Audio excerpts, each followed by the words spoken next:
Welcome to Nick on Knicks, where your boy N.I.C. breaks down the most recent Knick game. That game was a Game 7 loss to the Pacers, 130 to 109. The season is over. This will not be the place to come for any sort of, statistical breakdown or unbiased opinion or any type of journalistic integrity. I'm not a journalist, and today I have no integrity. The Knicks lose. Season's over. The Pacers come out and just totally shoot us out of the gym. They shoot us out of the gym. I do want to say this. In both Game 6 and in Game 7, I don't think that the Knicks came out with the type of defensive intensity and the type of want and just overall bounce that they needed to come out with. That is something that's plagued us throughout the playoffs, starting games slow. But it seems like somewhere mid between the first quarter or maybe even between that first and second quarter, quite often we do turn it around and get back more into the game. But today, once we let them get some confidence, these guys, they couldn't miss. They couldn't miss. I mean, it was a historic performance from the Pacers. Overall, they shot 67% from the field. Nobody shoots 67% from the field. And the Knicks definitely played a part in that and how they came out, and they started off with a lackluster defensive effort. There was too many layups. There was too many wide open threes, the things that have plagued us in first quarters over and over again. But, coming off of the last game in Game 6, not only do we lose the game, but Josh Hart, he does something to his abdomen. He does something to his abdomen. He's never the same for the rest of that game. Does not have the impact on that game that you're used to seeing from a guy like Josh Hart.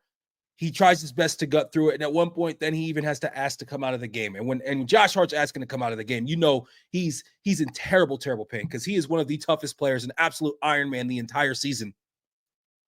And so he has to come out of the game, and then his status is up in the air.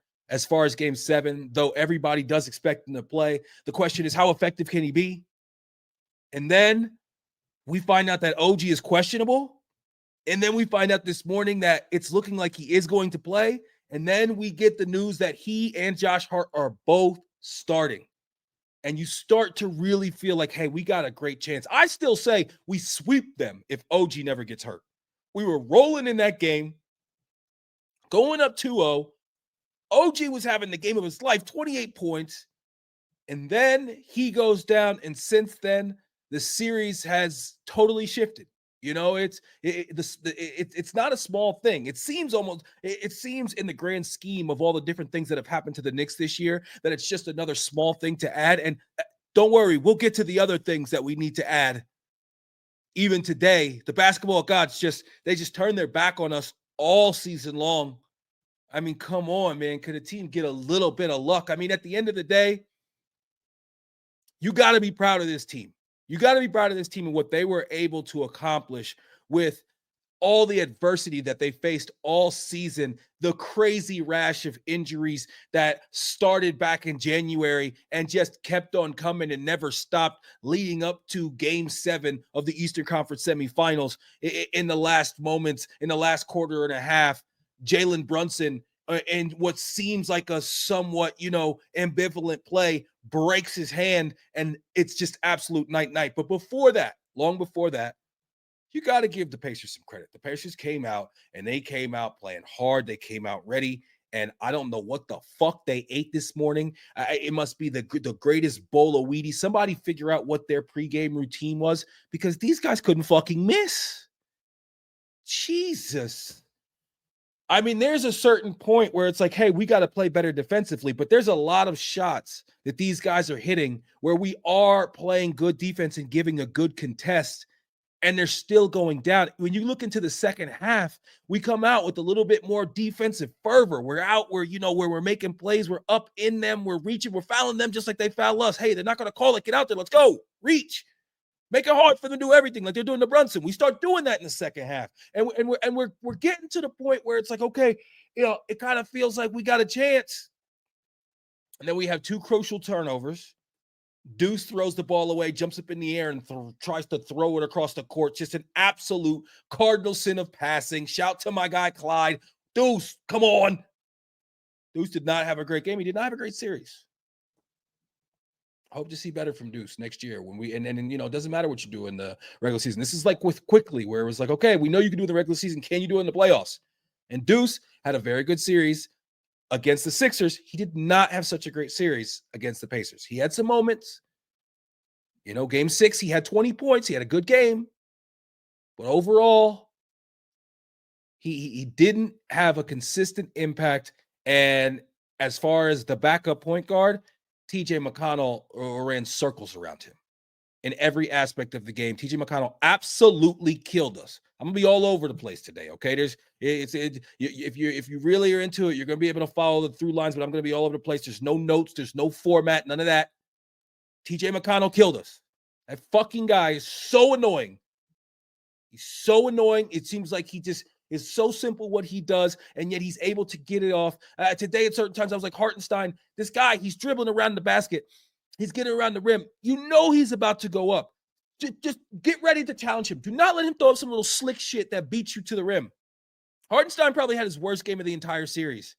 Hartenstein has been fantastic. He's played very well this season. He's played well in this postseason. Tonight was a tough one. Loosey-goosey with the ball, throwing it away, just not being strong enough with the ball, not being sure enough with the ball, and everybody was plagued by that a little bit in that span in the third that really made you feel like, okay, now the game is over. Because we come out third quarter, we get it down to 6. And then you have the back-to-back turnovers from McBride and then Brunson, and then little did we know at that moment, it was really over because Brunson, when swiping at Halliburton as he was going up for an easy layup after his own turnover, hits Halliburton on the knee with his hand, and he fractures his hand. A little bit later, we think maybe Brunson's just getting a blow. Now he's not on the sideline. We find out that he's in the locker room, and then they come out and they let us know that he's got a fractured hand. He will not be returned.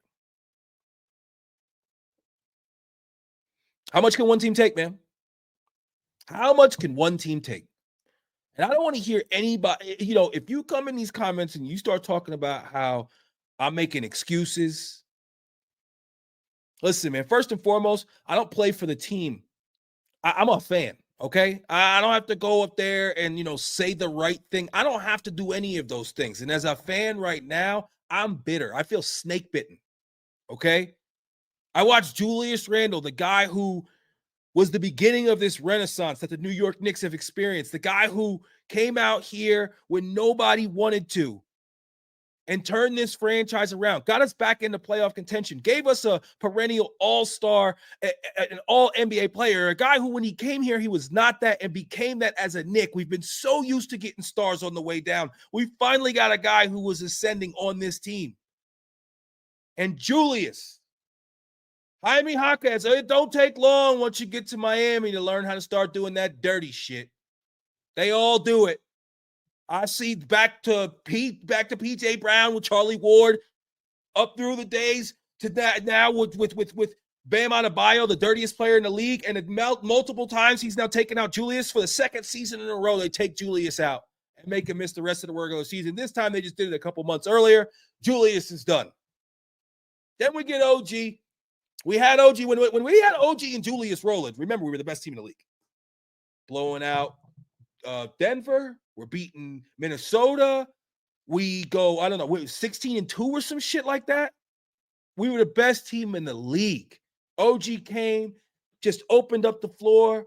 We sorry to see you go quick, but we had to let you go to get off of RJ's contract. OG was such a better fit. He's a defensive savant. He's perfect for the team. Everything's perfect. Everything's going great.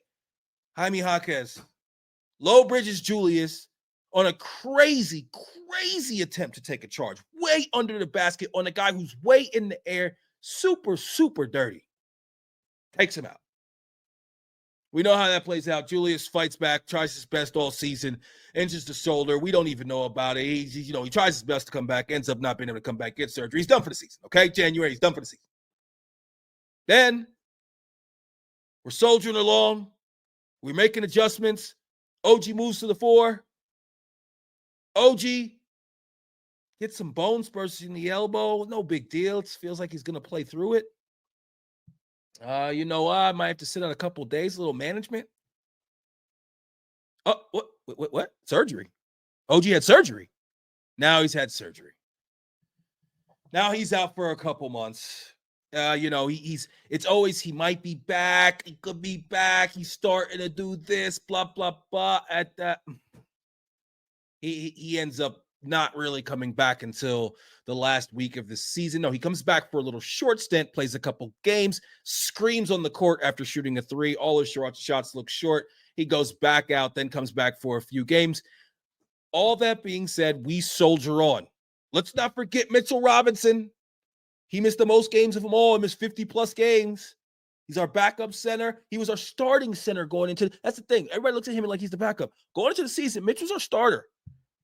Hartenstein, we were looking for him to come off the bench and give him some good minutes here and there, but Mitch was our starter. Mitch was a guy who at the beginning of the season was in the running for Defensive Player of the Year, definitely looking like a first-team all-defensive player, playing fantastic at the beginning of the year. We all dreamed of what it might look like to have the full defense with Mitch and with OG and with Julius. And oh, man, but none of that. We never got to see it. We never got to see it. Mitch goes down. He's down almost the entire season, comes back for the last couple weeks. We go into the playoffs. We got Brunson having an all-time New York Knicks season. He's 5th overall in MVP voting. We've got OG back now and starting to get into a little bit of a groove, starting to find some health. Josh Hart is getting triple doubles. Dante DiVincenzo is bombs away. And we don't have Julius. We don't have 25, 10, and 4. We don't have an all-NBA all-star player. But we still figure out a way to get to 50 wins and get the 2nd seed. Everybody thinks we're going to lose to the 76ers. The 76ers, they take us to the 6th game. Everybody's crying about Embiid and, if he was healthy. Nobody's bringing up the fact that Julius Randle isn't playing. Nobody. And then we win that series. We move on. We're winning 2. We win 2 games. The first 2 games in the Garden. They were close, but we won. OG's dealing with Siakam, not letting him get off.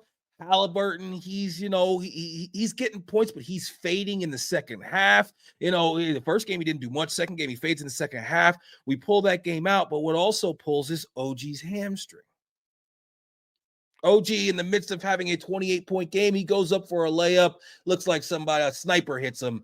He's got tendons splayed flying all over the arena. He goes down, and he looks like he's not going to come back at all. And he's able to come back tonight. He's able to come back for Game 7. He comes out. He hits his first 2 shots. Hits his first 2 shots, but he can't move. It's clear that he can't move. And it's clear that he can't move, even though he hits those first 2 shots, they were fantastic shots. I don't even know. First one was just a 3 kind of spot up. The second shot, he's like dribbling as the shot clock is going down, and he spins away and he puts it up, and he hits it. I'm like, this guy. But they only hits those 2 shots, and then after that, you see that he's literally he's running up and down the floor as gingerly and slowly as you possibly can, and he is basically just waiting in the paint on defense, and there's like 2 buckets in a row that are given up because of his inability to do anything on that leg.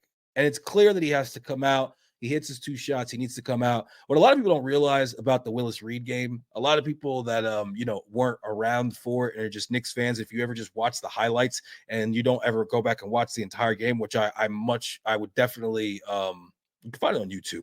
I would definitely recommend you do that, because Willis Reed, he hits those first 2 shots, he grabs like 1 rebound, and he comes out of the game. because he's all beat up. But they say that he really inspired the team by doing that. And then the person who had the all-time game was actually Walt Clyde Frazier. People don't know that Walt Frazier played 44 minutes, had 36 points, 7 rebounds, and 19 assists. 36.7 rebounds, 19 assists. That's a ball game right there. And they didn't keep steals as a stat back then. They say he had like between 5 and 10 steals as well. A lot of people say that Walt Clyde Frazier would be one of the all-time leaders in steals if they kept steals as a stat back in his era. So, I mean, OG goes out, and I'm kind of thinking in my head like that, maybe this is, it's going to be Brunson who really carries the load. And it had to be Brunson. And Brunson did not have a great game. He did not have a great game shooting. He had some, big mistakes when it came to the turnovers in that run in the third quarter. The second one ultimately led to the play which caused him to fracture his hand. And, at that moment, though, where Brunson fractures his hand, we were just got it to 6. And then, boom. We just got to 7 at that point, maybe. And then they score 5 in a row, and now it's 12. And then Brunson fractures his hand. And at that moment, when it's 12 points in the third quarter, in the middle of the third, obviously in the NBA, that's a game that's well within reach. It was well within reach, and you still felt like we had a chance, but there's no chance without Brunson. There's no way that we were going to be able to pull it out without Brunson. Dante DiVincenzo, he absolutely fought to the last moment. You got to give that guy all the respect. He's my starting shooting guard. Unless you can get Devin Booker for picks, he is my starting shooting guard. Okay, I don't want this Donovan Mitchell, Paul George, none of that bullshit. They're both injury prone. I dare you to say that you've ever seen any of them give as gutsy of a performance as Dante DiVincenzo did in Game 7 in this game. He did everything he could to keep us in it. He ended up with 37 or 39. I'm not, I forget, was it 37 or 39? But he played his ass off, and he's my starting shooting guard. He had 39 points tonight. Just absolute gutty performance for him. I was happy that he at least stood up to this guy Halliburton as he's getting all happy and chirping and whatnot. And I know Halliburton had good stats, and I know that Halliburton was killing us at certain points. I still don't think he's that good. I think he's good. He's good. I'm not saying Halliburton's not good. I wanted the Knicks to draft Halliburton back when. I much prefer Brunson as a player, just as far as his overall game and how he plays. I just think that they really shot the ball really well. I think that we needed to be better defensively, especially at the beginning of the game. And I think it was the same thing in Game 6 where, they kind of start to get to going, and it's hard to deal with that. But I think that when you look at a team and you have all of the injuries that I've detailed thus far, and then you have Brunson ultimately breaking his hand with, during a 12-point game halfway through the third quarter, it's impossible to ask this team to get to the Eastern Conference Finals. I think they did a fantastic job of being, having a next man up mindset to be able to get to where they did. I mean, if you look at, Josh Hart was just not himself. He wasn't even close to himself. He was not making an impact on the game. Nowhere close to the impact that he typically makes. He played 36 minutes. He had 8 rebounds, 10 points. It just, you didn't see the typical Josh Hart plays that you're used to. And he was clearly extremely compromised. If you've ever had any sort of abdominal issue, I pulled an abdominal muscle when I was much, much younger. And I'm telling you, it affects everything you do. Playing basketball on that level, especially the way that he does with that type of injury. I mean, the guy's a warrior. The guy's a warrior. And at the end of the day, I mean, Aaron Naismith, 8 for 8. Miles Turner, 7 for 11. Nembhard, 8 for 10. Halliburton was 10 for 17. That's pretty good. But TJ McConnell, 6 for 8. Isaiah Jackson, 3 of 3. Like, what the fuck, man? I mean, Naismith going 8 for 8. Nembhard going 8 for 10. Ben Shepherd, 2 for 3. TJ McConnell, 6 for 8. Isaiah Jackson, 3 for 3. Put them in the gym by themselves, and they would not shoot that percentage. 4 out of 5 days, they would not shoot that percentage in the gym by themselves. It's a tough one, man. On our home court on Game 7, the fucking Pacers, and, it's just a fucking tough one, man. It's going to be an off season. I don't want to, we need to just stand pat. We need to add some long wings, okay? We need to add some, guys, A guy like Naismith, you see he's long, he's strong, he's able to get to the rim and lay the ball up on cats. We need more people like that. Instead of relying on a guy like Alec Burks, who give Alec Burks his credit. Alec Burks was fantastic tonight. He was good in this series when he was called upon, consummate professional. I got to give him his love for that. But overall, man, like we absolutely positively have to have to get longer and better shooting, rangier, younger, like backup wings.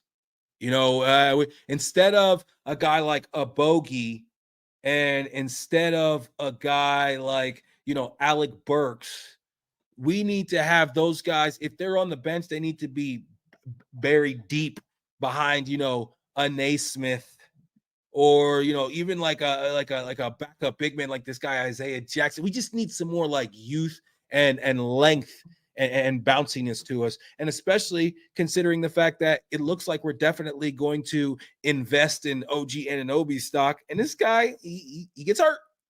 He gets hurt. OG gets hurt a lot, man. We got, you can't expect this guy to play a full season, and you hope that you can get him right to be able to withstand and, make a playoff run.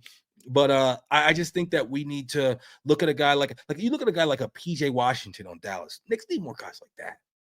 Guys that are just can hit a three and can run the floor and are just long, man. We need more of that on our team. Deuce needs to level up as far as this backup point guard. Deuce needs to make it where there's no conversation between him and a guy like TJ McConnell. TJ McConnell busted our ass, man, all season long. I said before the series, I said the biggest key is Deuce versus TJ McConnell, who has the better series. Not even close. Not even close. Oh man, it's a tough one, man. Season's over. You got to be proud of these guys. You got to be proud of them, that the what they were able to achieve with all of the injuries, and the future does feel bright, but I'm just not ready for this season to be over. And it's like, could we have just seen, Julius is out, Mitch is out, Bogey's out. I haven't even talked about Bogey. Bogey, our backup with the most scoring punch, who was finally starting to come around and was hitting shots, giving us the scoring punch that we need, coming in the game, being willing to fire him up, and he gets taken out, gets his leg dove through, and everybody says to me, oh, well, he was just diving for the ball. I've seen a lot of people say, I've seen a lot of Knicks fans say that. They say, I was just diving for the ball. No big, you'd want your guy to do that. That's bullshit. I think when you're on the basketball court, you have a certain responsibility to other players where, hey, I could dive for this ball, but in doing so, I'm going to have to dive through your legs, and that's possibly very likely going to give you some sort of injury. OG Anunoby at one point could have rolled over on Tyrese Maxey's ankle and put his elbow down to make sure that he didn't, because he actually has some class about him, and he's out here trying to play ball with a bunch of other dudes that he's essentially in a fraternity with, and trying to make sure that everybody walks off the court in good health. And that's what they should be trying to do. First, the 76ers definitely didn't do that. The Pacers didn't play dirty. And Miles Turner stepped up. I'll give him some credit. He stepped up. He started playing some more D. He started going to the hole, and he was hitting his fucking shots off. The guy fucking never misses a goddamn jump shot, it seems like. Jesus. Free throw, 3-point, never misses. And Halliburton, we gave him too much airspace from behind the line. They let him do that crazy walk where he steps back and then takes a gather and another step back. I don't know. That's just today's NBA. That's not a travel, I guess, anymore. I don't fucking get it. I don't get that at all. It makes it really hard to guard a guy when he can take two step backs basically. But going into next season, we just got to pray for health, man. I think a healthy Julius absolutely changes everything, because it's not just the points that he puts up, which he puts up, on average 23 to 25 every single year. The rebounding presence that he gives, especially in the defensive glass. We do a great job of offensive rebounding. Julius is not the greatest offensive rebounder, but he's a very good defensive rebounder. He's in good position and he boxes out well, which is somewhat of a lost art in today's NBA. And, he's fairly big. He's fairly strong. And I think what we really miss from Julius is shot creation. those 4 to 5 assists a game, and the hockey assists that happen because Julius has so much gravity. And when he's in the paint, he's either getting an easy shot, excuse me, or he's kicking out to somebody for an easy shot. And I think when that's the case, that helps everybody get going. It makes it just easier. Life is easier. Too many of our shots are so difficult. Even a lot of the shots that Brunson hits are so difficult. Julius gets you more easy buckets.